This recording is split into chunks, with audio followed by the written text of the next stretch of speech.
Nah, persamaan di sini itu teman-teman sama-sama tahu bahwa persamaannya adalah aset sama dengan liabilitas plus ekuitas. Ya, aset sama dengan liabilitas dan ekuitas. Kira-kira ya, Nabila mana? Ada Nabila?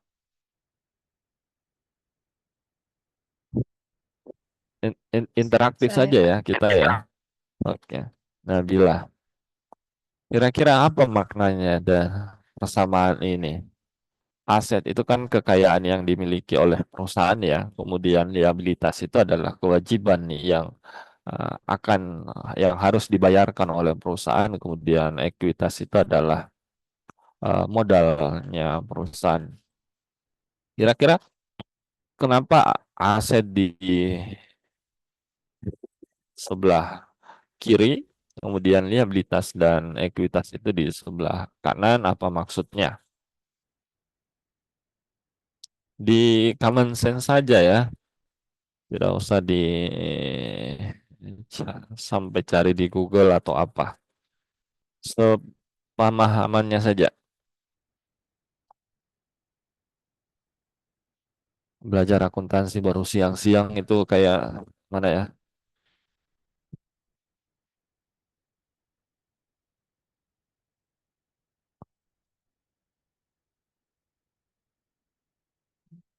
Mana Rizky? Membacanya Rizky. Apa maksudnya itu Rizky?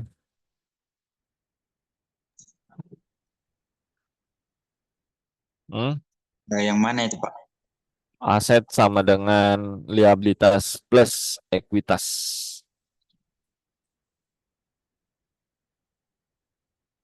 Apa maksud dari persamaan itu? Ya, apa? Hmm.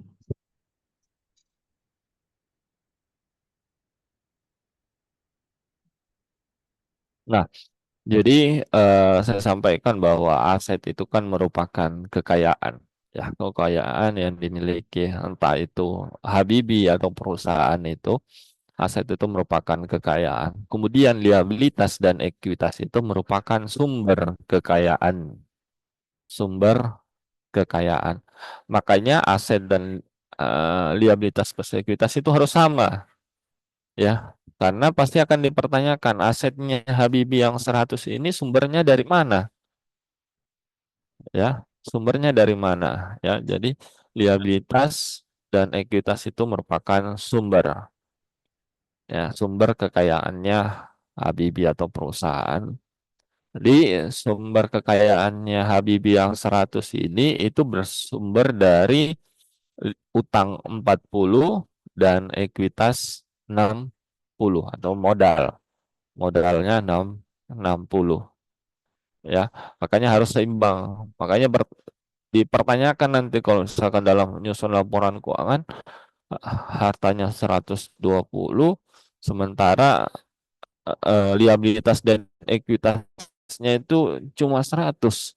Dari mana kekayaannya ini? 20-nya lagi, ya. Itu yang perlu teman-teman pahami. Kemudian itu terkait dengan persamaan akuntansi yang perlu saya pertegas di sini.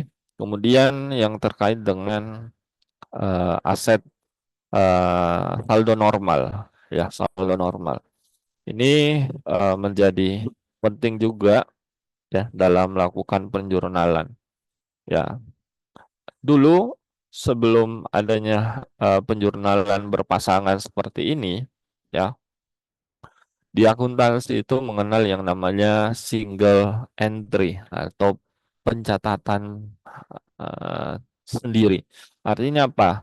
Pencatatan dulu di akuntansi itu ya sebelum mengenal jurnal atau double entry itu cuma mengenal yang namanya pemasukan dan pengeluaran, ya atau saya nggak usah pakai pemasukan, penerimaan dan pengeluaran, keterangan dan tanggal. Oke, dulu akuntansi hanya mengenal ini, penerimaan dan pengeluaran. Ini maksud sebagai single entry. Misalkan tanggal 1 ya, eh, terima uang hasil cukur ya, hasil cukur. Nah, cukup di sini karena itu adalah penerimaan, jadi 35 35.000. Nah, beli sampo, nah, tanggal 3, 10.000. Nah, akuntansi dulu itu seperti ini ya, sebelum mengenal jurnal berpasangan. Nah, dulu kita enggak usah, oh, hasil cukur itu apa istilah akuntansinya ya. Dulu kita tidak seperti itu. Tapi setelah ditemukan adanya jurnal berpasangan, misalkan Wahyudi, ya, ya, Wahyudi eh, menerima pendapatan hasil eh, analisis datanya, ya, menerima jasa analisis data sebesar 10 juta, ya, 10 juta. Nah, dari transaksi itu kita langsung berpikir, ya, langsung mengidentifikasi, ya, bahwa dalam transaksi itu pasti ada dua hal, ada yang bertambah, ada yang berkurang, ya, ya, ada yang bertambah, ada yang berkurang. Pasti setiap transaksi pasti akan ada dua hal itu. Wahyudi sudah mengeluarkan jasanya, tenaganya, ya, tenaganya. Nah, tenaga ini dimaknai sebagai pendapatan jasa, ya, pendapatan jasa, ya, karena sudah mengeluarkan keahliannya, itu sudah memberikan kemampuannya, sudah memberikan jasa kepada pihak lain, ya, maka yang dikeluarkan itu adalah pendapatan pendapatan jasanya. Nah, kemudian Wahyudi juga menerima, ya, selain berkurang, ya, atau mungkin di eh, debit kredit itu di akuntansi cukup kiri dan kanan, ya, kiri dan kanan. Nah, oh, ternyata Wahyudi juga menerima uang. Uang di dalam akuntansi itu diistilahkan sebagai kas atau cash, ya. Uang itu diistilahkan sebagai cash di dalam akuntansi. Sehingga barulah kita cari normalnya di mana. Kas itu bertambah, normalnya di mana? Oh, kas bertambah itu normalnya di debit. Nah, barulah kita melakukan pencatatan, ya, kas 10 eh 10 10 juta, ya. Kemudian pendapatan karena memperoleh jasa. Nah, bertambah itu 10 10 juta juga, ya. Sehingga dari transaksi itu muncul seperti ini, ya. Nah, ini satu transaksi tanggal 3, taruhlah tanggal 5. Nah, tanggal 5 selesai, ya. Ini berpasangan, yang di atas ini single entry, ini double entry, ya. Kalau misalkan UMKM ya yang belum mengenal akuntansi umumnya atau pedagang asongan itu ya cukup melakukan pencatatan seperti ini ya.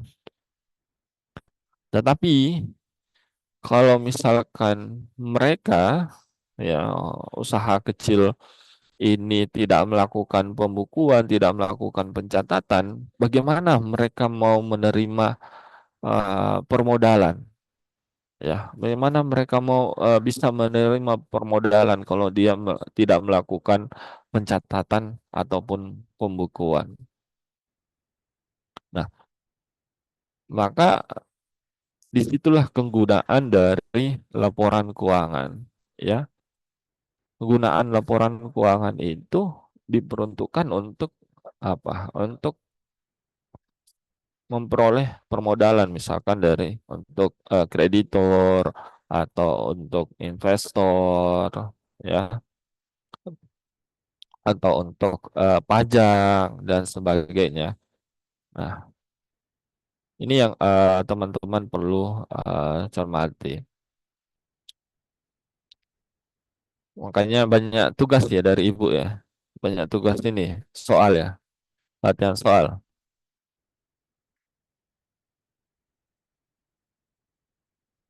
Kalau di mabah akuntansi itu, kalau dia tidak bisa melakukan penjurnalan, pasti alasannya adalah saya IPA, Pak. Ah, dia selalu rasionalisasinya adalah saya IPA, Pak. Seolah kalau misalkan dia tidak mampu jurnal, harus dimaklumi. Ya, padahal itu adalah bidang ilmunya. Berbeda dengan teman-teman di bistik. Cuma kulit-kulitnya saja yang diperkenalkan sajalah. Ya, ini saldo normal. Ya, di dalam saldo normal itu aset lancar. Ya, aset lancar itu apa? Aset lancar. Apa saja yang termasuk aset lancar? Anilva.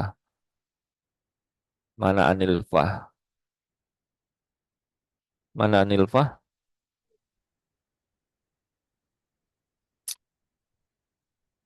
Apa saja Anilva? Seperti kas, terus piutang, Hmm. mungkin Mm-mm. siapa yang tahu kas sama piutang itu masuk aset lancar. Apa? Gas, piutang? Kas sama piutang. Ya, gas, piutang itu masuk aset lancar. Ya. Kemudian apa lagi? Ada tambahan Siti Farah? Apa lagi yang masuk dalam aset lancar? Perlengkapan, kalau perlengkapan masuk juga, Pak. Ya, perlengkapan masuk dalam aset lancar. Ya, aset aset lancar artinya apa? Aset yang eh, mudah untuk dicairkan.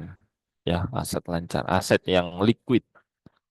Ya, liquid itu kan cair ya, yang mudah untuk dicairkan dalam bentuk moneter atau dalam bentuk rupiah, mata uang rupiah, mudah jadi uang ya. Kemudian di aset lancar juga ada investasi jangka pendek ya, investasi jangka pendek. Nah, di ada satu akun ya, saya langsung nyenggol ke eh, perusahaan dagang, ada satu akun yang masuk juga aset lancar, yaitu persediaan. Nah,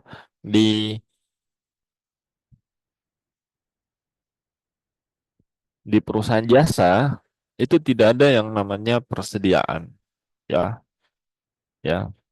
Semuanya supplies, supplies perlengkapan. ya. Tapi kalau di perusahaan dagang itu persediaan, ya, persediaan. Misalkan eh, persediaan barang dagangan, ya, persediaan barang dagangan. Terserah, tergantung dari usaha dagangnya apa. Kalau misalkan kebutuhan sehari-hari, ya, pasti persediaannya apa? Misalkan tepung terigu, ya, kemudian minyak goreng, gula, ya, itu masuk ke dalam komponen persediaan, ya. Kemudian kalau misalkan Toyota Kala, ya, Toyota Kala persediaannya mobil, ya, Astra Honda, Honda Motor, ya, persediaannya motor. Itu kan perusahaan-perusahaan dagang, ya, bukan perusahaan manufaktur. Kalau perusahaan dagang itu eh, tidak mengelola atau tidak mengolah kembali barang yang dibeli, ya. Ya, begitu saja. Dia belinya bentuknya kotak, ya dijual kotak. Ya, tapi kalau ada proses pengolahan di situ yang tadinya barang setengah jadi, ya, barang setengah jadi itu diubah, diolah, ya, diolah menjadi barang jadi atau barang yang siap dijual. Sehingga yang menjadi perbedaan antara ketiganya, ya, itu di persediaannya juga, ya. Kenapa persediaan semua? Karena memang di situ ciri khasnya dari ketiga perusahaan ini. Kalau jasa dengan dagang cukup kita lihat dari proses bisnisnya, kemudian pasti ada namanya persediaan. Saya kasih detailkan barang dagangan, ya, barang dagangan. Tetapi di manufaktur itu banyak persediaannya. Ada persediaan bahan baku, ya, ada persediaan dalam proses, ya, ada lagi satu namanya persediaan barang jadi. Tuh, ah, ini perbedaannya, ya. Jadi memang agak ini, tapi saya yakin teman-teman di bisnis bisa memahami ini dengan baik, ya. Nah, ini perbedaannya. Nanti ini yang kita akan pelajari, ya, di perusahaan dagang, yaitu persediaan barang dagangan. Tapi kalau teman-teman ini saldo normalnya sama semua, ya, karena dia masuk ke dalam aset lancar, ya. Semua sama, ya. Aset non lancar juga sama, saldo normalnya debit kredit. Kemudian akumulasi depresiasi saja yang berbeda walaupun dia masuk ke dalam komponen aset non lancar, ya. Akumulasi depresiasi ini yang berbeda karena dia bertambah itu di kredit, kemudian dia berkurang itu di debit, ya. Artinya sebagai pengurang dari nilai aset tetap tersebut, ya, akan menjadi pengurang dari eh, aset tetap. Kemudian utang itu bertambah di kredit, berkurang di debit, kemudian ekuitas juga bertambah di kredit, berkurang di debit, kemudian pendapatan atau kalau di perusahaan dagang dan manufaktur istilahnya bukan pendapatan lagi, ya, tetapi penjualan, ya, penjualan barang jadi, barang dagangan, ya, seperti itu. Sama, saldo normalnya sama ketika bertambah kredit dan berkurang itu debit. Kemudian beban debit bertambah dan berkurang itu di kredit. Ya, itu saja dari yang perlu dipertegas. Kemudian bentuk laporan keuangan, saya kira teman-teman memahami ya, bentuk laporan keuangan atau posisi keuangan yang pertama itu adalah eh, aset, aset lancar, aset non lancar itu bisa dibuat bersampingan seperti ini, bisa juga turun, artinya ke bawah boleh ya.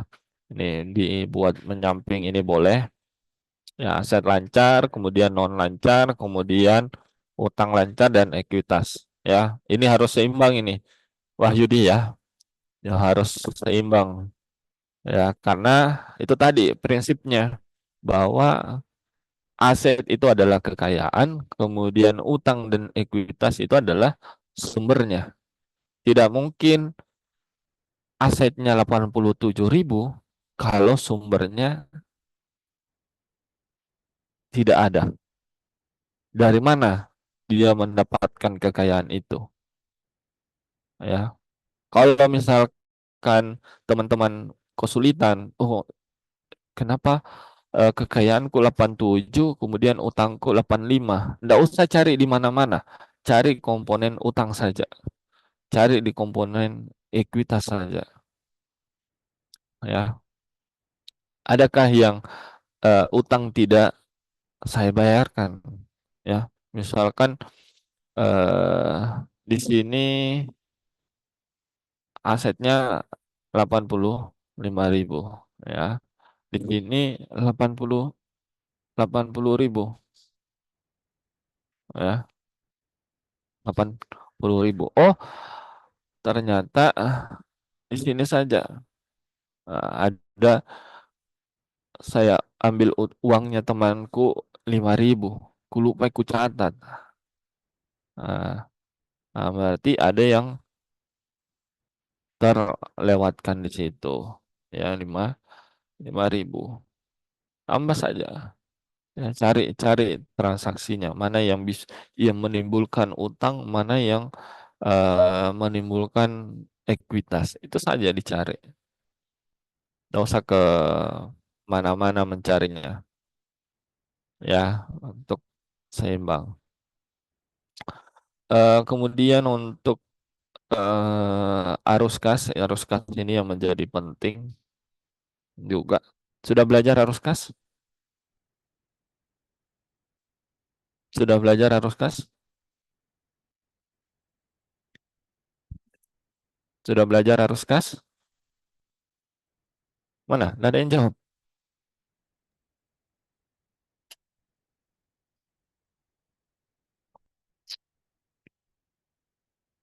Tolong di absen Rizky ya.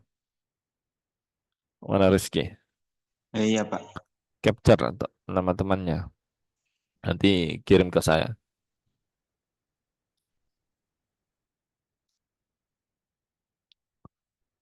Oke. Jadi arus kas ini salah satu juga laporan keuangan yang harus disusun oleh perusahaan. Ya, selain laporan posisi keuangan atau neraca, selain laporan laba rugi dan laporan perubahan ekuitas, ada yang namanya laporan arus kas. Nah, laporan arus kas ini hanya menggambarkan kas masuk dan kas keluar. Ya, kas masuk dan kas keluar. Arus kas masuk dan kas keluar. Nah, arus kas ini terdiri dari berbagai aktivitas. Aktivitas operasi, aktivitas investasi, dan aktivitas pendanaan. Nah, tiga aktivitas ini saja kalau di dalam laporan arus kas. Ya, ini kulit-kulitnya dulu. Mudah-mudahan bisa tergambarkan.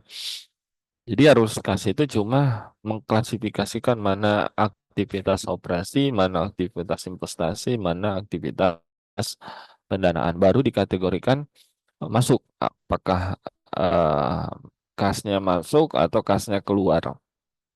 Kasnya bertambah atau kasnya berkurang. Begitu juga di aktivitas investasi.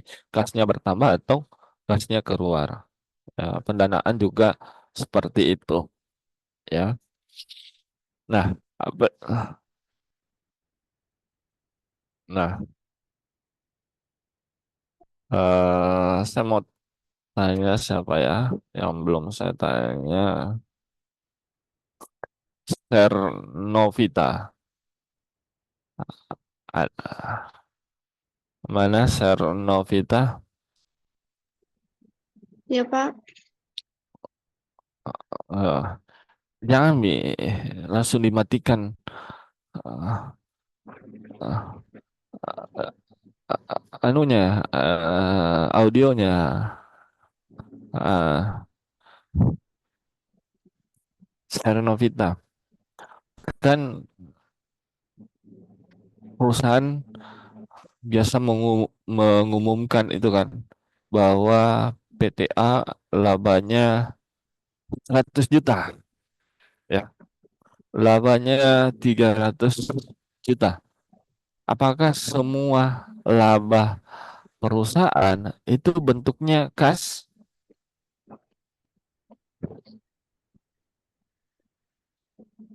Mana Novita? Apakah laba yang dihasilkan oleh perusahaan dan pernah nyusun laporan keuangan toh? Laba itu apakah semuanya bentuknya kas? Tidak, Pak. Atau oh tidak, tidak. Terus bentuknya apa dong?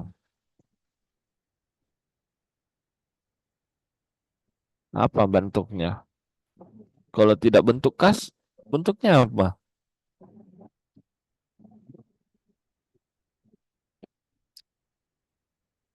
Kenapa kenapa itu investor baru mendengar laba Garuda Indonesia positif ya, naik dari 1 M menjadi 10 M.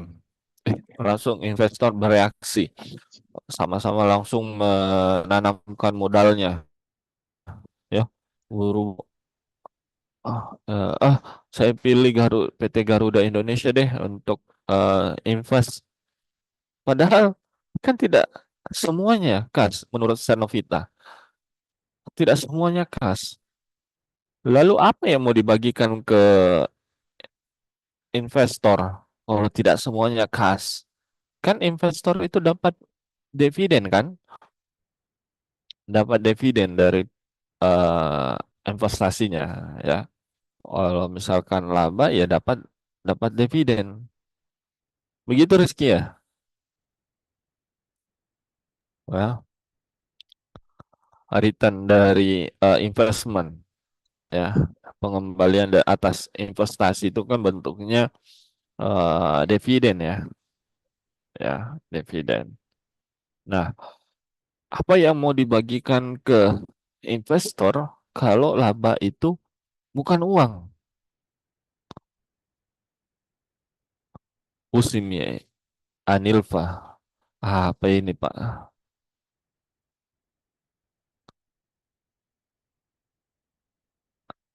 Siti. Andi Siti Farah.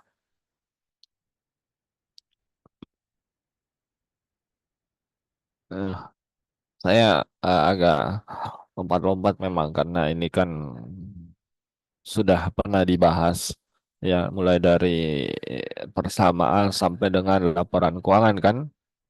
Nah, pertanyaannya apakah laba yang dihasilkan oleh perusahaan itu semuanya kas?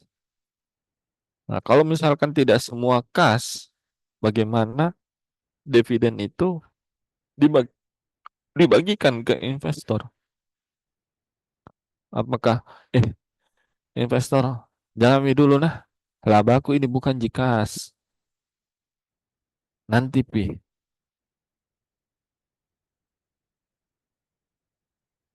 Wah,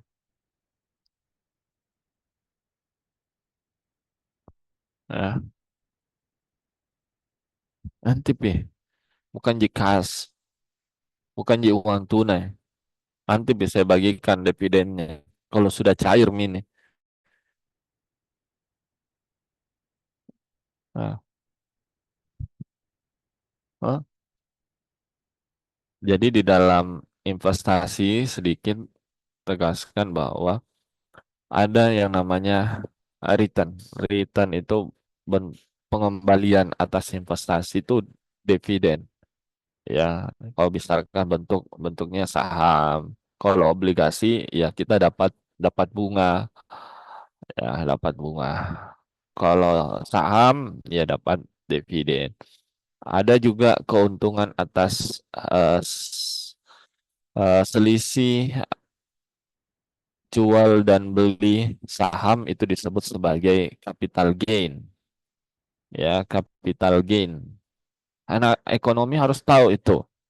Ya, bukan bukan istilah akuntansi ini istilah ekonomi.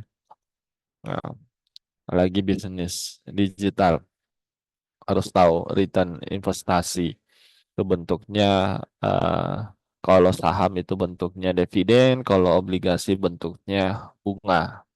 Ya, kemudian kalau selisih antara jual dan beli, ya itu disebut sebagai capital gain. Ya, capital gain. Nah, itu yang teman-teman harus banyak banyak eh, baca-baca istilah-istilah ekonomi, investasi, istilah bisnis. Itu yang teman-teman paham harus diketahui. Jadi apa yang disampaikan Sernovita itu betul ya, bahwa laba itu tidak semuanya bentuknya kas. Kenapa? Karena di dalam pendapatan itu tidak selalu pendapatan itu dicatat ya pada saat ada uangnya. Konsepnya begini ya. Konsep akuntansi ya ada namanya basis kas, basis akuntansi. Basis akuntansi itu ada dua, basis akrual dan basis kas. Ya, basis akrual ya akuntan itu diperbolehkan untuk melakukan pencatatan saat terjadinya, ya, melakukan pencatatan saat terjadinya, ya. Kemudian basis kas, akuntan baru boleh melakukan pencatatan saat kas diterima, ya, saat kas diterima. Nah, di Indonesia standar yang digunakan atau yang disarankan itu adalah basis accrual, ya. Nah, setiap kali ada penjualan itu langsung dicatat. Kita tidak perlu melihat apakah kasnya sudah diterima atau belum, ya. Makanya bisa bisa apa nih?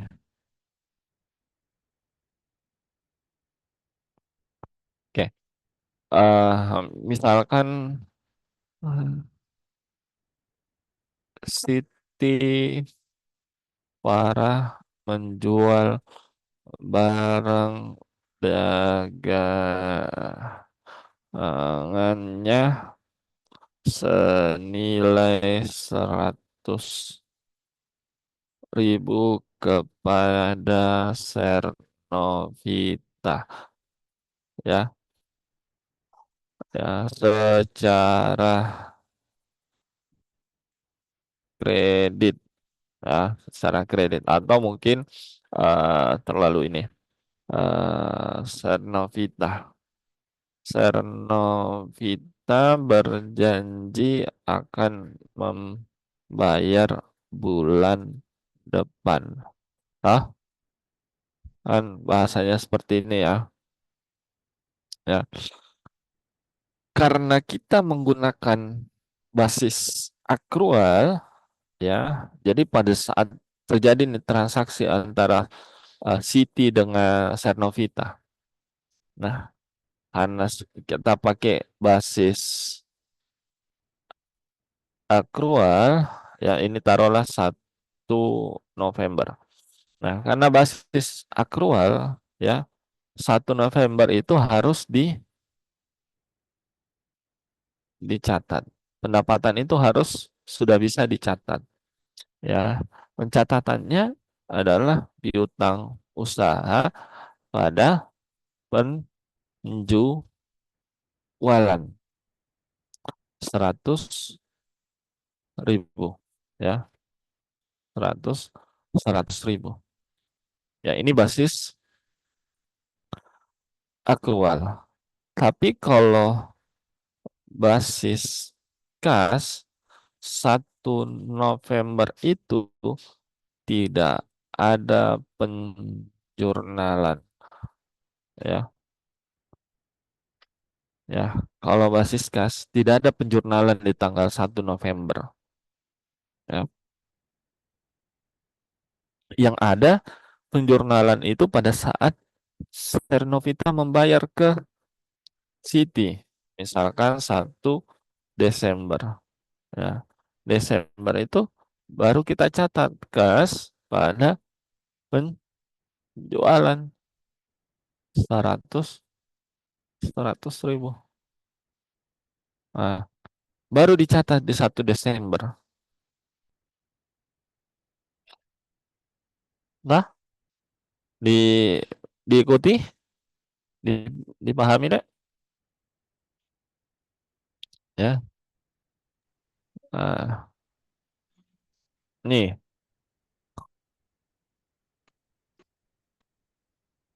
makanya kalau misalkan labanya di sini 100, pendapatannya 100, nah, jangan cepat-cepat mengklaim bahwa laba ini semuanya kas, ya. Nah, semuanya laba ini kas, padahal ada penjualan secara kredit di sini, ya. Sehingga kas ini belum tentu kas. Laba ini belum tentu kas karena ada penjualan kredit, ya. Nah, itu.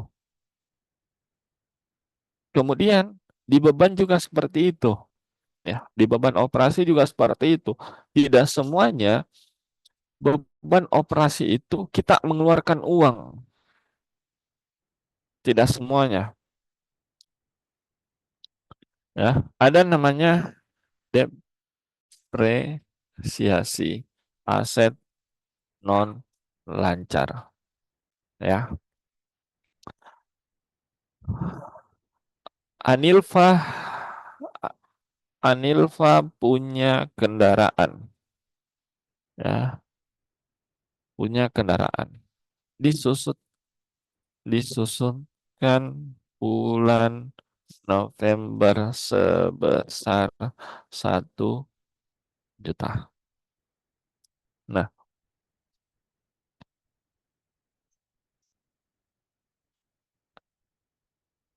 apa jurnalnya, Habibi? Ah, Habibi dari tadi tanya sama Pak. Tanya sama sekarang. Apa Habibi? Jurnalnya apa, yang pencatatannya bagaimana ini Habibi? Anilfa punya kendaraan. Oh, dia susutkan bulan November itu sebesar 1 juta. Gimana pencatatannya Habibi? Oh, kurang tahu. Siap. Ini kalau anak akuntansi baru jawab kurang tahu, pasti saya kasih keluar dari Zoom. Belajar dulu di luar. Tapi karena bisdik, ya dimaklumi lah. Ya, kita sama-sama belajar. Ya. Sri Mildazam di mana? Sri Mildazam.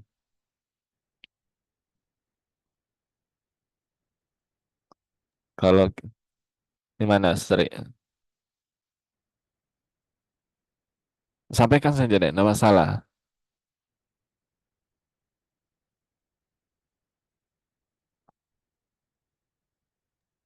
yang anunya apa yang kayak masuk kendaraan, yang kayak kan biasa ada kayak tabelnya ada masuk kendaraan, penjualan, aset, Hmm, apa itu? yang kayak begitunya gak Pak? Ya, maksudnya kalau teman-teman menjurnal begini ya, menggunakan ini ya. Iya ya. Iya Pak. Nah, seperti ini ya. Tapi kalau biasa saja untuk catatan ya bisa bentuknya seperti ini. Ya, bentuknya seperti ini. Ini kan debit, s- kredit. Oh ya, saya lupa tandai. Ya, gini saja. Ya, gini sama dengan ini. Transaksinya adalah menyusutkan kendaraannya di bulan November itu 1 juta. Kira-kira bagaimana pencatatannya? Ayo, di minggu depan kita masuk materi. Kalau kebetulan eh, hari ini itu hari terakhir di mata kuliah Rabu pagi. Teman-teman ada kuliah Rabu pagi, jam 7.30. Ada. Rizky mana Rizky? Ada Pak. Oke. Kata kelas sebelah itu kita Bisdik itu ada kelas di Pinisi ya. Di Pinisi kalau untuk Senin sama Selasa mungkin ada yang kosong, Pak. Oh, Senin Selasa. Kalau Rabu Kamis tuh full jadwalnya. Oh, full ya. Senin Selasa. Oke. Karena s- Rabu depan itu saya sudah tidak ada jadwal pagi ya. Oh, misalkan ada nanti kita pindahkan di pagi-pagi. Nanti diatur lah tingkat ya. Gimana caranya? Pokoknya Rabu itu saya ini kosong ya, supaya banyak yang ini, karena kelas kelas apa itu yang kemarin ya terus sudah sepakat untuk luring pagi di ini sih. Kalau mungkin teman-teman kosong bisa dilanjut, misal ya, misal kita lanjut 9.40 sampai dengan 12.10 ya Selasa boleh, nanti diatur saja meski ya. Oke, jadi itu untuk terkait jadwal. Jadi untuk pencatatan transaksi seperti ini ya, menyusutkan kendaraannya di bulan November sebesar 1 juta ya. Jadi pencatatannya kan seperti ini ya. Kalau teman-teman masih ingat ya, 1 November, 1 November ya. 1 November itu beban depresiasi ya kendaraan atau penyusutan, kalau teman-teman dapatnya penyusutan dari dosen sebelumnya ya, itu pada akumulasi depresiasi atau penyusutan ya, kan seperti ini ya, ya 1 juta ya. Nah, dari transaksi ini Apakah kita mengeluarkan uang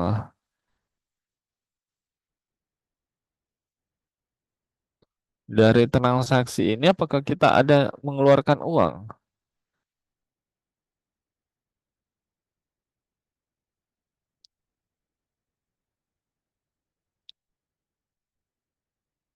Nah, kalau teman-teman pahami bahwa ketika ada depresiasi, ya, depresiasi itu apa? Depresiasi itu salah satu metode revaluasi aset, penilaian kembali terhadap aset, khususnya aset tetap. Saya kasih contoh, Sri punya kendaraan Innova, ya, Sri punya kendaraan Innova di tahun 2022, ya, di tahun 2022 nilainya 150 juta. 150 juta. Nah, dari tahun 2022 Sri terus menggunakan mobil itu, ya. Mobil itu dimanfaatkan nih. Digunakan ini Innovanya. Eh, Sampai di tahun 2023, oh ternyata Innovanya bukan lagi,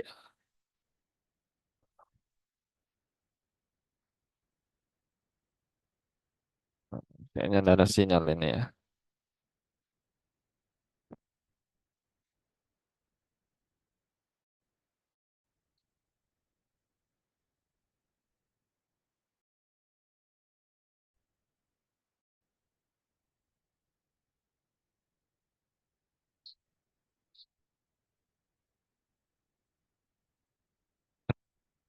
Halo, halo.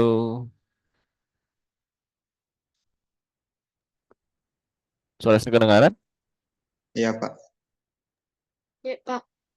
Nah, mana tiba-tiba Sri nge-lag. Enggak ini. Hmm. Nah, di tahun 2023 kendaraan inovasi bukan lagi 150, ya, bukan lagi 150. Kenapa? Karena ada penyusutan nilai, ya, penyusutan nilai,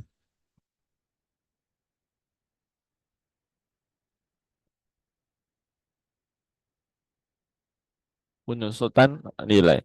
Taruhlah di tahun 2023 nilainya itu menjadi 120 juta, ya, 120 juta. Artinya ada penyusutan di situ 30 juta, ya. Nah, kemudian di tahun 2024 susut lagi nih, ya, 110 mami, ya, 110 juta. Nah, 110 juta di Innova Sri di tahun 2024. Apakah Sri mengeluarkan uang pada saat penyusutan itu? Pada saat menggunakan mobil, kenapa bisa sampai tur 100 juta?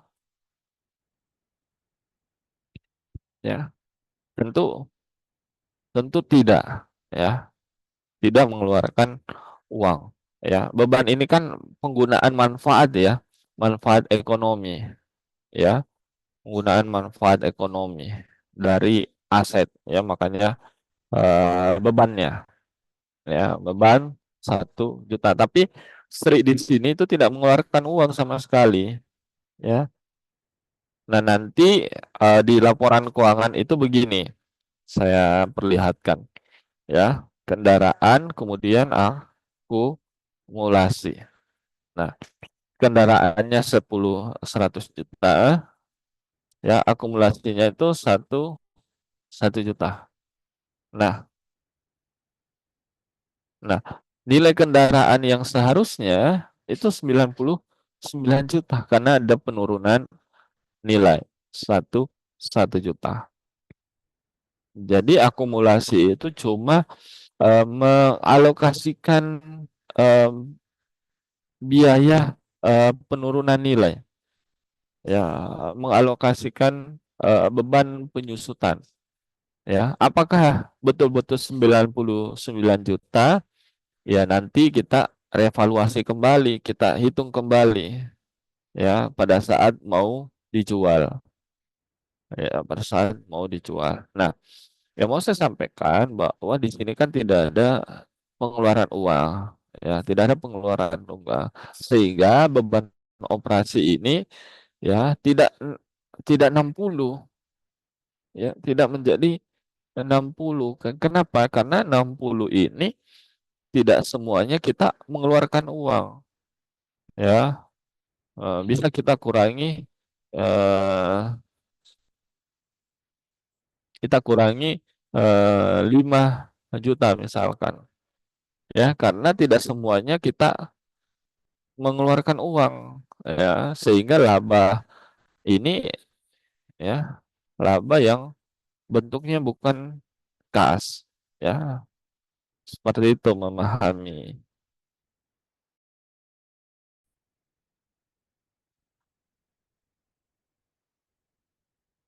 Sejauh ini ada pertanyaan, teman-teman? Kenapa kayak ini ya? Kayak terputus-putus ya. Putus-putus suara saya ya? Bagaimana? Ya, Pak, Suara saya putus-putus. terputus? Saat ini tidak, Mi, Pak. Oke. Oh, saya coba ganti jaringan dulu.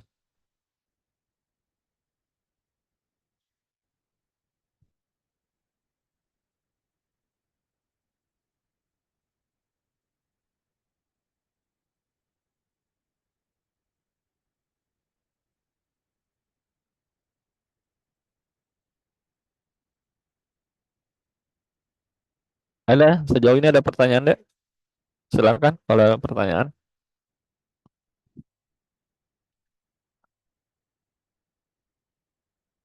Sampaikan kalau ada pertanyaan.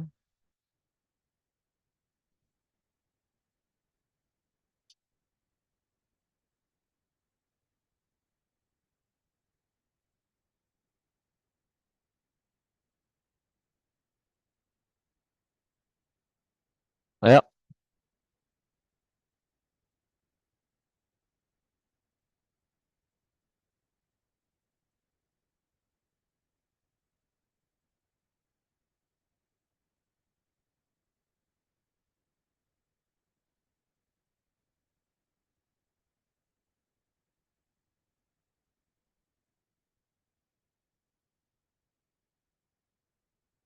Ada yang bisa tampilkan eh tugas terakhir dari Ibu Hajrah? Ada yang sudah di-scan?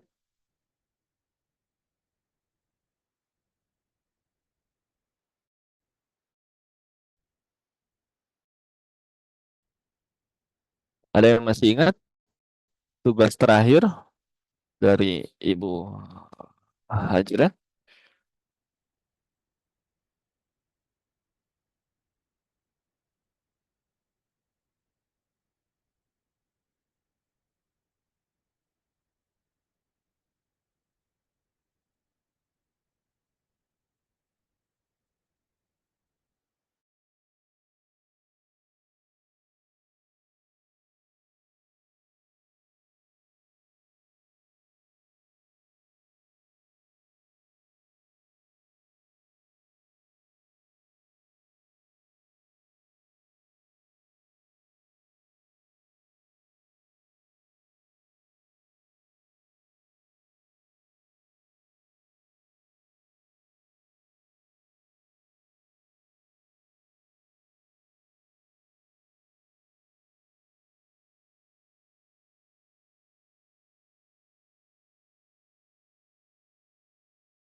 tugas terakhir itu laporan keuangan kalau tidak salah.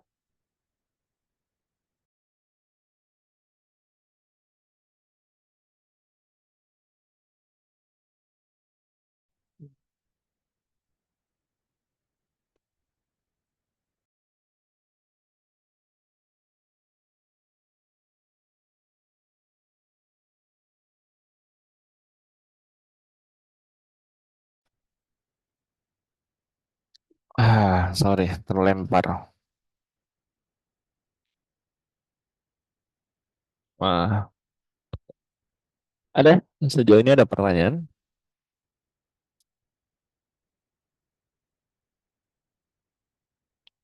dari apa yang saya sampaikan tadi? Boleh, di luar dari apa yang saya sampaikan, mungkin ada dari pengerjaan tugasnya, ada pertanyaan, ada kesulitan, ya. Karena kebetulan soalnya itu kemarin itu saya yang buat, ya. Saya yang buat, jadi saya eh, bisa pertanggungjawabkan, ya. Eh, eh, Kalau ada yang jawab seperti ini, ya, ada yang jawab seperti ini bisa dikoreksi jawabannya sendiri di situ, ya. Begitu Anilfa?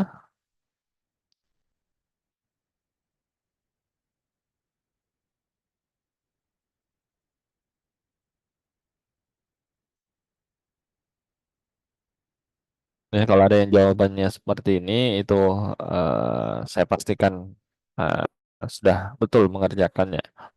Karena dari kelas sebelah kemarin, ya, perbedaannya cuma di sini, ya, perbedaannya di sini.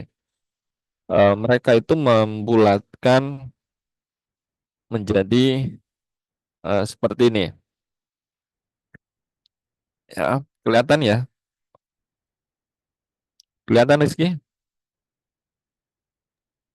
Kelihatan, Pak.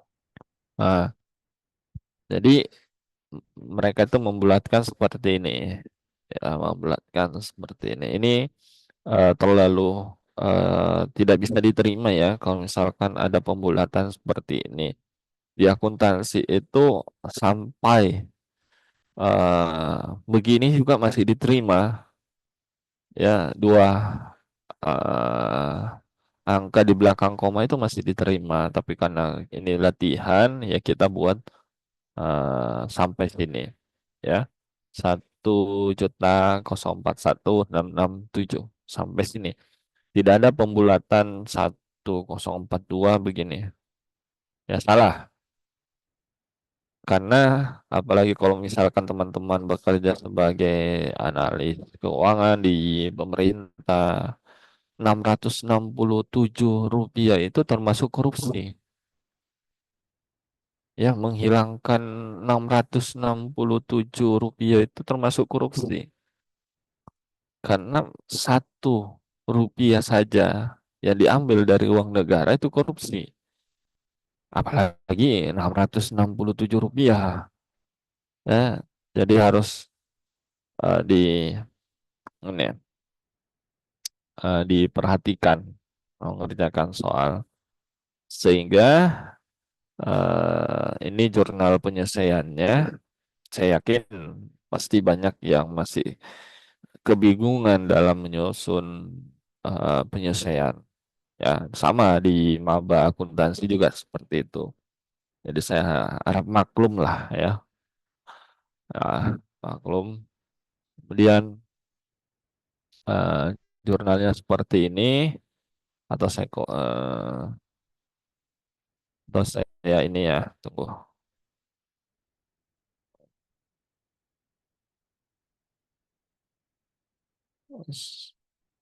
Ini bosoa-bosoa ini, ya, bosoa servis, ya, soalnya bosoa servis. Nanti ada yang kebingungan bilang apa ini. Ini bosoa-bosoa servis. Jurnal yang pertama beban depresiasi, akumulasi depresiasi, kemudian beban persediaan pada persediaan, kemudian pendapatan jasa yang belum diterima pada pendapatan jasa, kemudian beban gaji pada utang gaji, dan beban sewa pada sewa dibayar di muka. Nah, ini jurnalnya, kemudian ini neraca pembantunya, kertas kerjanya. Ini hanya membantu kita untuk dalam menyusun laporan keuangan, ya. Sehingga laporan keuangan itu posisinya seperti ini. Ya, ini. Wow.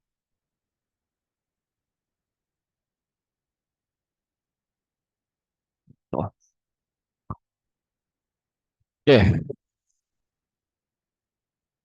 sejauh ini ada pertanyaan? Silakan deh, kalau ada, saya coba. Berapa SKS ini ya? 2 atau 3? Rizky? 2 SKS atau 3 SKS ini?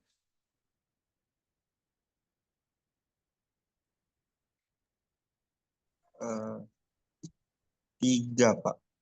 3 ya? Iya, Pak. Ya, ya. 3 SKS berarti 2,5 jam kita. Masih ada setengah jam. Sejam lagi ya kayaknya ya.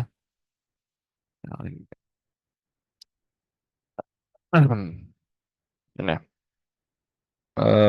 kita setengah jam lagi. Saya langsung kepada eh, konsultan. Saya carikan materinya.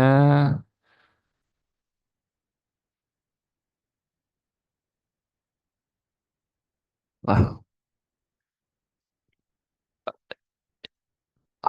ada buku paket yang digunakan? Oh, tidak ada, Pak. Hah? Tidak Ada ada, ada? Pak. Ada ya? Olah. Jadi kalau ibu atau bapak berikan ini tugas, gimana caranya? Yang Pak Ruslan sama Ibu Kajur? Kalau Pak Ruslan kemarin itu dia dari classroom tugasnya, Pak. Oh, dari Kalau kelas. kalau Bu Kajur kemarin Mm-mm. fotonya bukunya saja difotokan, Pak. Kemudian di-share baru Oh, oh begitu. Oke. Oke. Kalau ada yang bisa menjurnal ini, saya kasih nilai B-. Ya, B-. Baca dulu soalnya, kemudian raise hand, ya, eh, bilang saya Pak mau yang ini. Nah, ini kulitnya saja dulu ya. Nanti kita minggu depan bahas teorinya. Ya, ayo di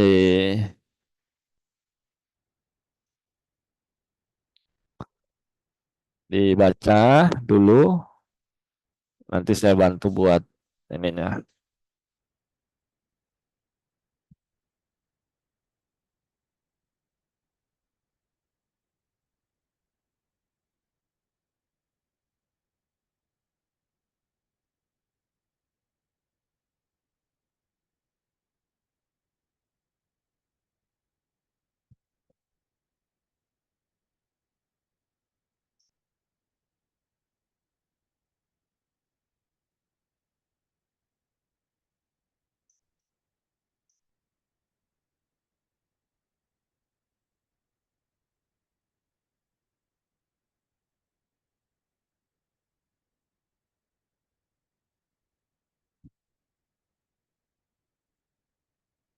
Ayo, ada?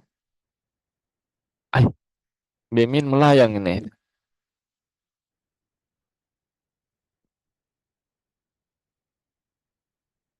Ya,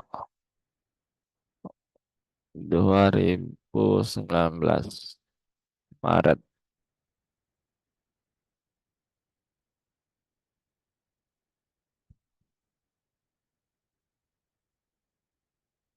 Maret tanggal 4.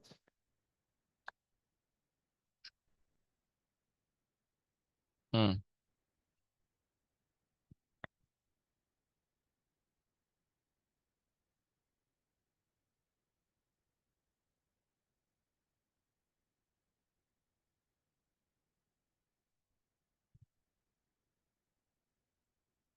Mana Anilva, Dita, Sri ada di antara nomor ini?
Rizky kayaknya tadi raise hand ya.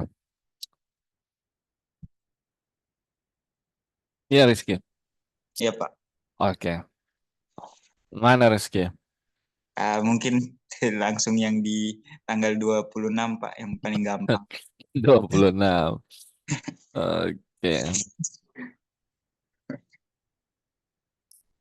Oh, Eh, 26. Oke. Ah, apa itu? Pendapatan Pak. Hmm, Eh, Pendapatan. Penjualan Pak. hmm, penjualan. Ya Pak. Penjualan di mana? Di debit Pak. Oke, penjualan. Oke. 9 juta. Berapa? 9 juta Pak. 9 juta. Oke. Hmm. Terus kreditnya?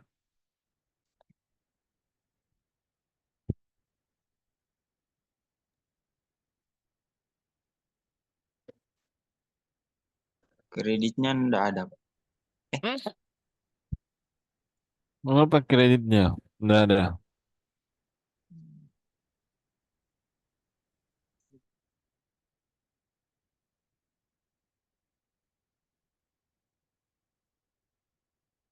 Di pendidikan akuntansi itu 2 tahun lalu itu hampir satu kelas yang mengulang pengantar akuntansi.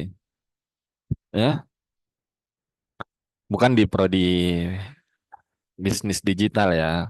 Saya di prodi memang belajar akuntansi ya.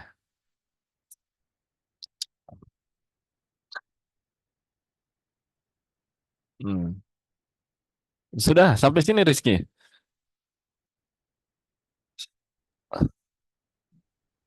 Iya, Iya cuma Pak. sampai sini. Oke, aduh, gagal sayang sekali. Dapat. Oke, ada yang lain?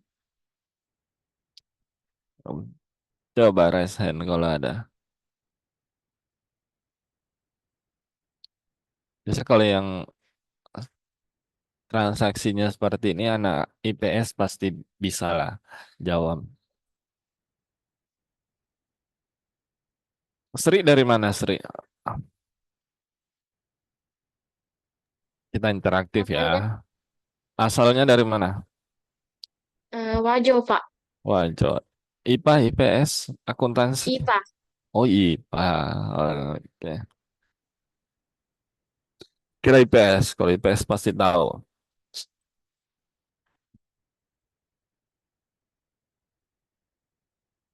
Nggak ada yang tahu.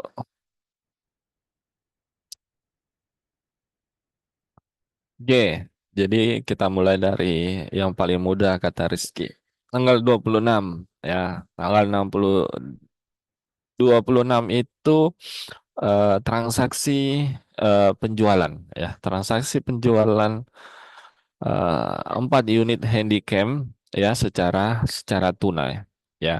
Kalau secara tunai berarti kita langsung memperoleh kas ya, memperoleh kas. Kas bertambah itu posisinya di mana? Di debit. Debit. Ya, lah, kas bertambah senilai berapa? 4 kali 2.250.000. Nah, dapat 9 juta. Hah? Dapat penjualan. Ya. Jalan senilai 9 juta. Hah? Gini Rizky, kurang Ki. Salah posisi juga. Iya, Pak. Ya. Nah, mudah. Tetapi ada hal yang paling penting dari akuntansi perusahaan dagang. Ya, perusahaan dagang itu mengenal yang namanya metode persediaan, ya, atau pencatatan persediaan. Ya, saya kasih besar. Wow. Metode pencatatan itu ada periodik, ya, sorry, periodik dan ada yang namanya perpektual, ya, ya, perpektual, ya, perpektual, perpektual, nah, seperti ini, ya, perpektual. Nah, persediaan itu dicatat, ya, masuk dan keluarnya, ya, masuk dan keluarnya persediaan itu ya tergantung dari metode pencatatan yang kita gunakan. Apakah periodik atau prefektual. Tetapi di perkembangan saat ini, perkembangan teknologi, ya, tidak usah saya menjelaskan periodiknya, ya, tapi saya jelaskan ke perfektualnya, ya. Perfektual itu apa? Setiap terjadi pembelian, setiap terjadi penjualan, mutasi dari persediaan itu harus segera dicatat, ya, mutasinya. Perubahan persediaan itu langsung dicatat, ya. Kenapa periodik itu tidak saya jelaskan? Karena sekarang kita sudah basisnya basis elektronik ataupun teknologi, ya. Begitu kita scan barcode langsung berkurang barang itu di persediaan, ya. Sehingga kalau di manual seperti ini, ya, artinya mutasi persediaan itu kan selalu eh, terus dicatat setiap jadi transaksi sehingga kalau ada penjualan ya penjualan seperti ini ada dua jurnalnya ya ada dua jurnalnya ya tidak sampai di sini ya tetapi harus ada jurnal lainnya yaitu harga pokok penjualan ya harga pokok penjualan pada persediaan. Nah, ini perfektual. Artinya setiap terjadi mutasi persediaan, ya karena kita melakukan penjualan, maka persediaan itu berkurang. Persediaan berkurang itu di kredit. Ya. Nah, dengan mengambil nilai dari harga pokoknya. Harga pokok di perusahaan dagang itu bersumber dari nilai pada saat kita melakukan pembelian. Ya, misalkan Wahyudi membeli kendaraan 10 juta. Kemudian Wahyudi sebagai perusahaan dagang yang menjual motor itu seharga 5 juta. 5 juta, 15 juta. Ya, membeli 10 juta, menjual 15 juta. Nah, kalau saya tanya berapa harga pokoknya Wahyudi? Nilai yang mana yang diambil Wahyudi?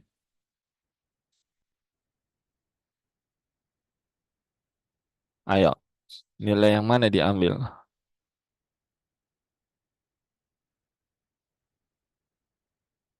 Hmm? Nilai yang mana? Kalau saya tanya harga pokoknya yang mana? 15 juta atau 10 juta?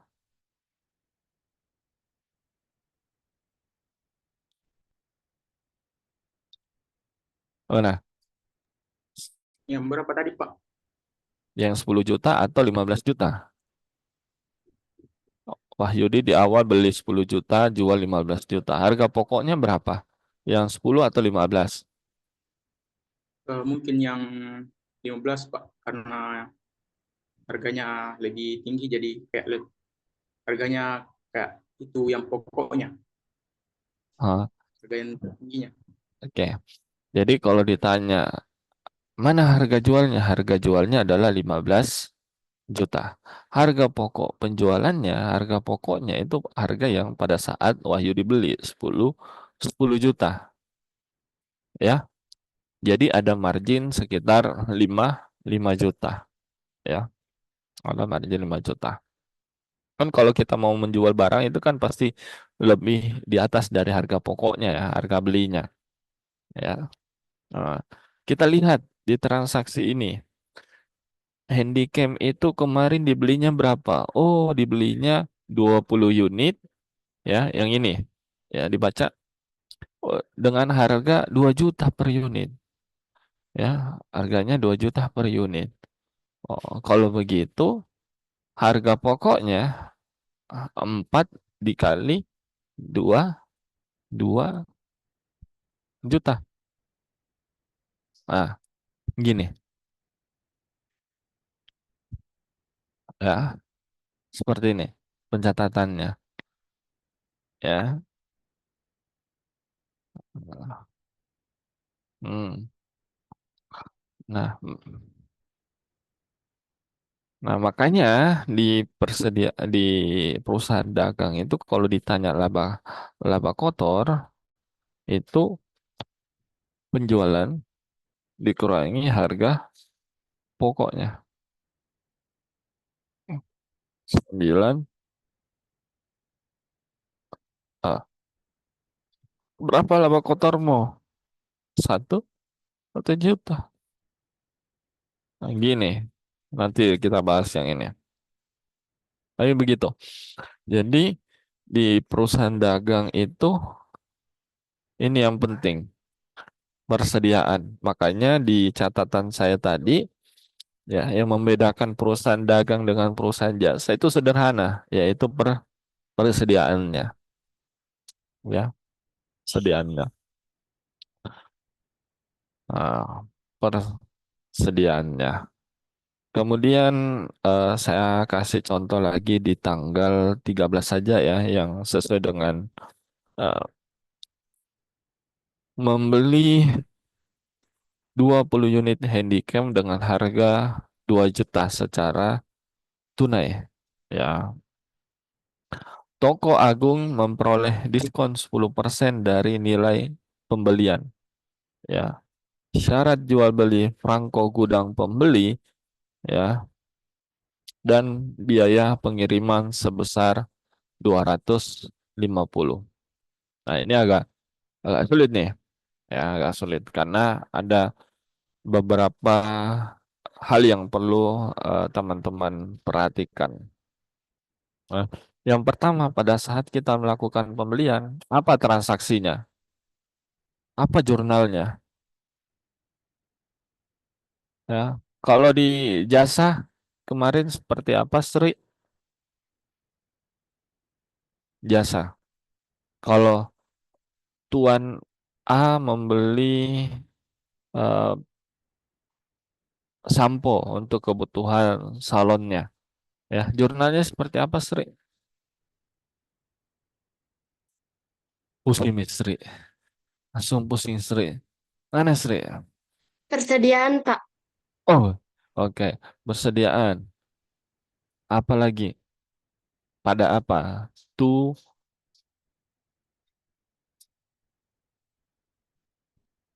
tu apa? Inventory, tu. Kalau kita membaca jurnal itu, jurnalnya pasti eh, yang lebih dulu dibaca itu posisinya debit, ya. Kalau pada atau to itu kreditnya.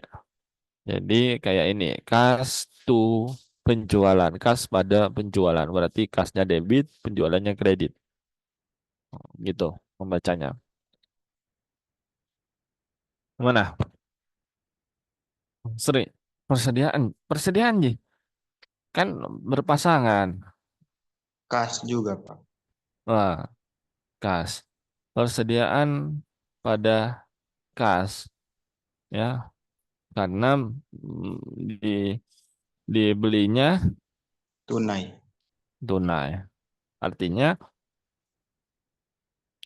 kas. Nah, kalau di jasa biasanya kan langsung di sini ya, dia menggunakan istilah pembelian, ya, menggunakan istilah pembelian kalau di jasa. Tapi kalau di dagang itu istilahnya persediaan barang dagangan, ya, barang dagangan. Ya, kita buat seperti ini saja biar dipaham. Ya, senilai berapa?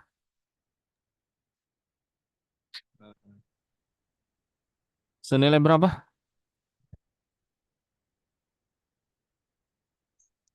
36 juta. Hmm? Nilai Hmm. 40 juta. 40 juta. Kita hiraukan dulu diskonnya ya. Nanti ada pembahasan sedikit. Nah, 20 kali 2 Juta. 2 juta. Nah, selesai. Jadi pembelian di tanggal 30 itu akan menjadi harga pokok pada tanggal 26. Ya, 2 juta kita beli di tanggal 13, kita jual di tanggal 26 itu adalah 2.250.000. Ya, jadi harga.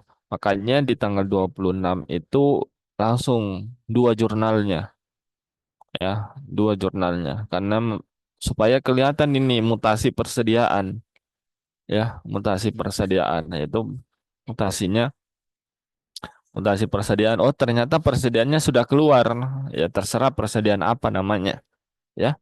Tapi kalau secara digital itu seperti itu. Jadi kita scan barcode, ya, barang. Jadi di sistem itu langsung nyambung ke gudang, ya, anu gudang. Biasa kan kalau mau cek, Mbak, tolong dicek ini masih ada tidak di gudang. Kan tinggal dilihat di meja kasir kan? Tidak kita disuruh ke bagian gudang, Ki, Bu. Oh, enggak tahu pasti di kasir. ya. Karena memang sistemnya seperti itu, sudah digabung ke apa namanya, ke sistem pergudangan, ya, di gudangnya. Sama juga misalkan di manufaktur, ya. Manufaktur itu taruhlah kita ambil di skala yang kecil. Skala yang kecil itu adalah beverage, beverage, ya, di coffee shop, ya. Coffee shop 25.000, ya, berapa kopinya Rizky? Kopi arennya Rizky yang biasa dibeli. Berapa rupiah? Taruhlah standar 25.000 ya. Ya, paling mahal lah. Ya, 25.000. Nah, di aplikasi mereka, ya, banyak aplikasi yang mereka gunakan sekarang, ya. Ada yang kerja di coffee shop kah? Ada, ada. Nah, mereka kan perusahaan manufaktur, ya, mengubah barang setengah jadi menjadi kopi, ya. Nah, dalam satu kopi itu kan sudah ada gulanya, sudah ada susunya, sudah ada kopinya, ya. Nah, setiap satu cup itu sudah diinput, ya, bahan bakunya, ya, sudah diinput semua, persediaannya di situ. Setiap satu kali barcode 25.000.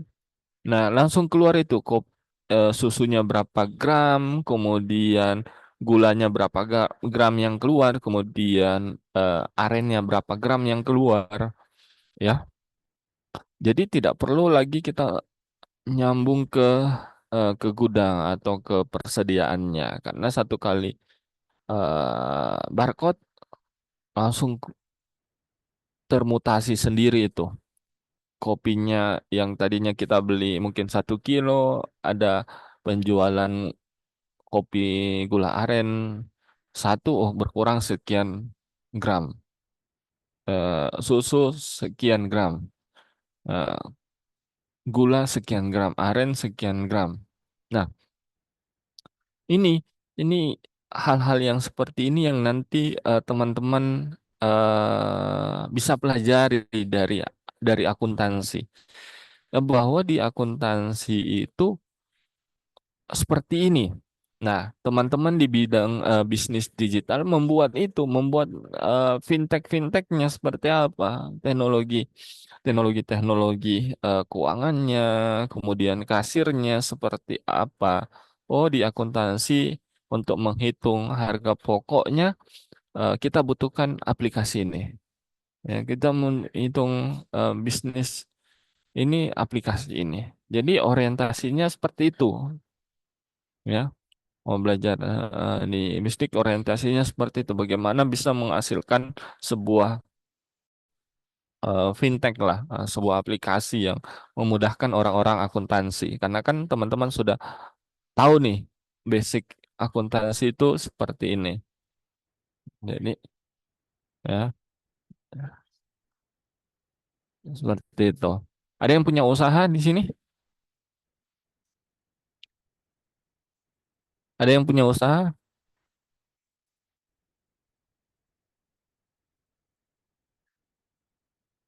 Prodi apa itu yang kemarin waktu PKKMB yang clothingan? Siapa yang punya?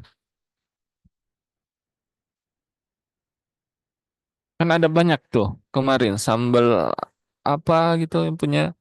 Kemudian dari prodi bisnik kalau tidak salah itu kewirausahaan ya. Bisnik yang punya usaha clothingan. Nah, ya, itu kan bisa dipraktekkan ilmu. Teman-teman sudah tahu dasar akuntansi. Oh, akuntansi butuhnya ini. Gimana caranya saya buatkan digitalisasinya. Digital itu kan cuma eh, yang visualisasinya yang diubah, yang mungkin dari yang biasa menjadi visual. Nah, Ada pertanyaan dari pertanyaan ini, dari pembahasan kita. Kita masih punya 2 menit. Sudah sudah lewat asar.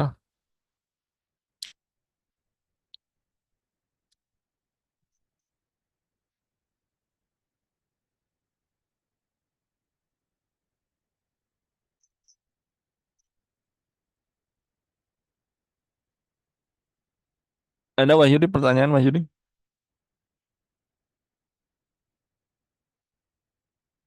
Rizky, Sri, Tita, siapa lagi? Anilfa, Yasir, Nabila, Nadia. Ada pertanyaan? Silakan deh kalau ada pertanyaan.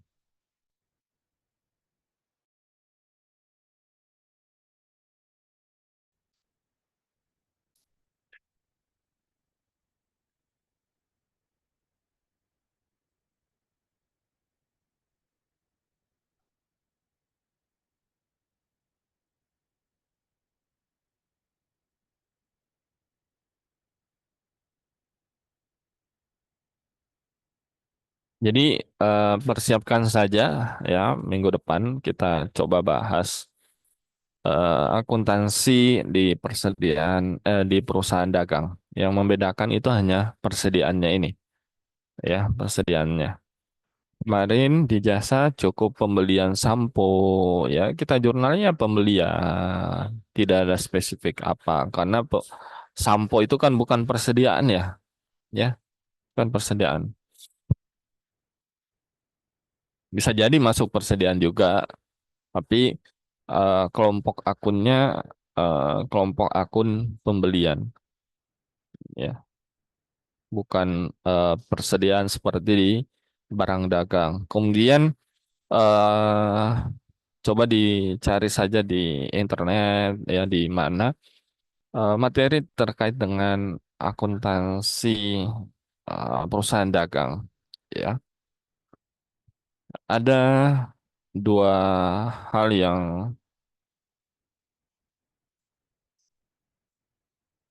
perlu teman-teman pelajari. Yang pertama itu di sini, di bagian ini, ya, ada namanya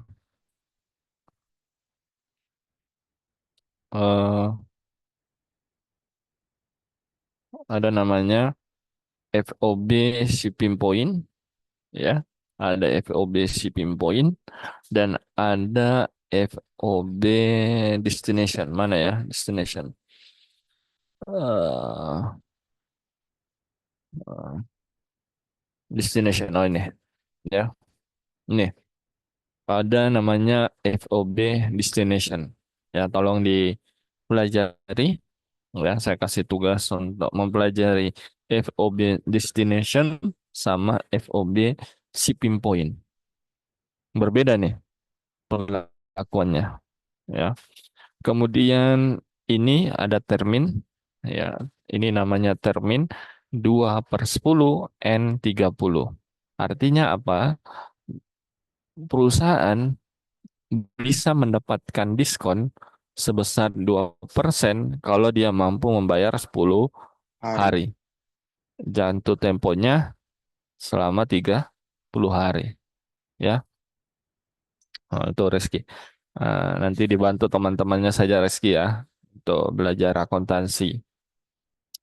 Ya. Kemudian ini 3% ya kalau dia mampu membayar 10 10 hari dalam jangka waktu 10 hari. Kenapa perusahaan memberikan ini supaya perputaran piutangnya lancar ya. Kan perusahaan juga butuh uang cash untuk belanja modal, pembelian persediaan, ya. Maka dikasih diskon seperti ini. Ini perlakuan akuntansinya juga berbeda. Kemudian ini diskon. Diskon dan potongan itu berbeda.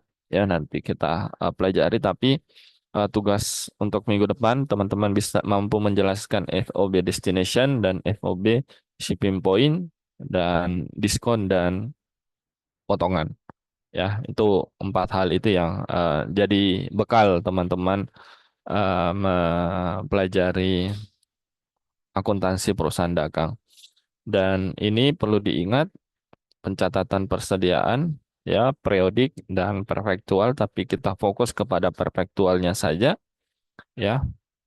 Artinya setiap terjadi mutasi persediaan ya, entah itu penjualan pembelian, langsung diakumulasi, langsung dihitung berapa persediaannya. Oke, seperti itu.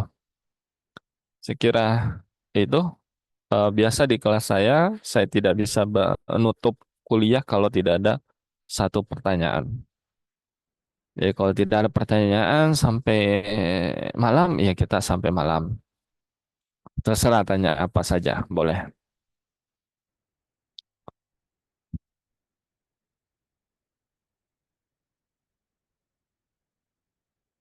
Ada? Ada pertanyaan? Oke, saya tunggu kalau ada pertanyaan ya.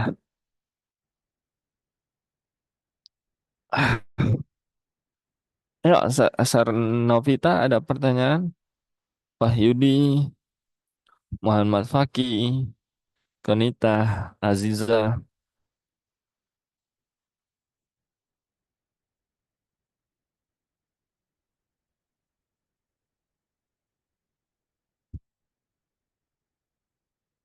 Nah, ada?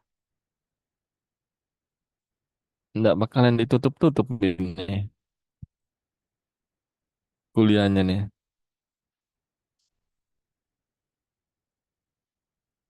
Iya, eh, dikurang-kurangi lah menggunakan ChatGPT ya, diasah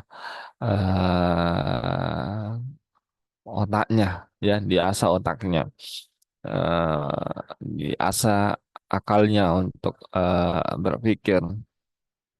Nah, sekarang banyak sekali ini, banyak sekali sedikit-sedikit tanya ChatGPT, sedikit-sedikit tanya GPT, ya, sehingga common sense-nya berkurang. Ya, kita tidak punya daya nalar lagi. Padahal ChatGPT kan cuma meresum saja ya dari apa yang ada di internet. Ya, itu pun juga banyak kekeliruan di sana. Ah, ayo, ada pertanyaan? Rizky, ada pertanyaan, Rizky?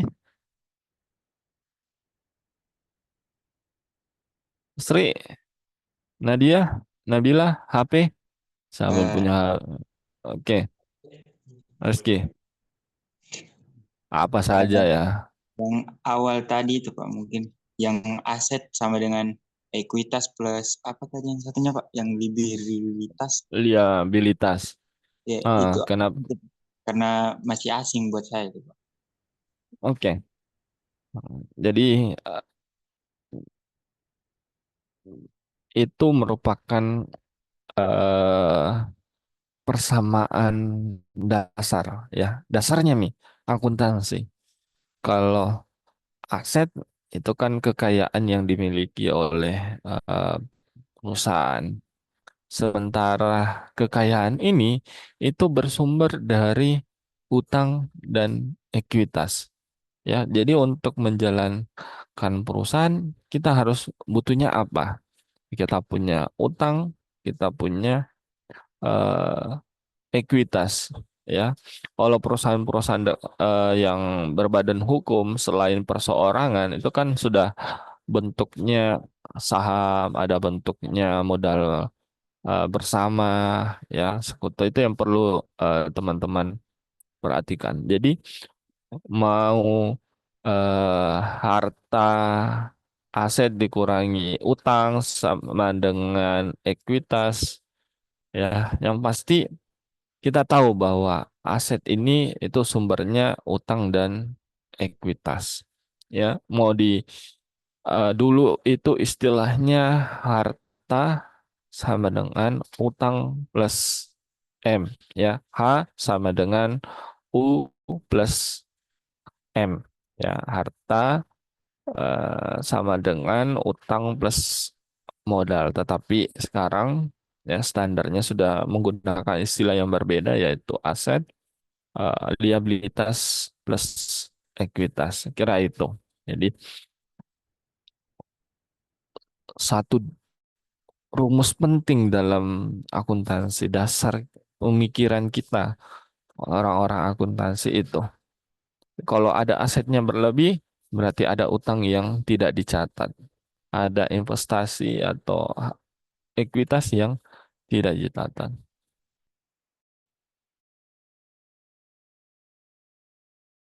Dicatat terlalu over, ya, disajikan terlalu besar. Kenapa disajikan terlalu besar? Bisa jadi eh, aset tetapnya tidak dilakukan penilaian ya melalui penyusutan tadi. Ya, bisa jadi seperti itu. Gitu. Oke, karena ada yang bertanya, kita bisa akhiri kuliah kita. Ya, nanti minggu depan kita coba luring ya, Rizky ya. Dicarikan waktu kapan bisa luring. Ya, kalau Selasa depan saya boleh, kapan saja boleh kosong, udah kosong. Ya, apakah setelah kelas yang satunya yang pagi itu mau lanjut boleh silakan. Ya, Selasa jam 9.40. 9.4. Oh iya bisa aja Pak. Oke. Karena kebetulan Selasa cuma satu mata. Ya, karena kelas itu kan tujuh dia janji pakai definisi ya. Nah, jadi kalau misalkan kosong definisi ya pakai saja. Ya kita lanjut di situ ya. Oke, saya kira itu yang bisa saya sampaikan dan diskusikan bersama teman-teman semuanya. Eh, saya minta maaf jika ada kekurangan dalam menjelaskan materi ini.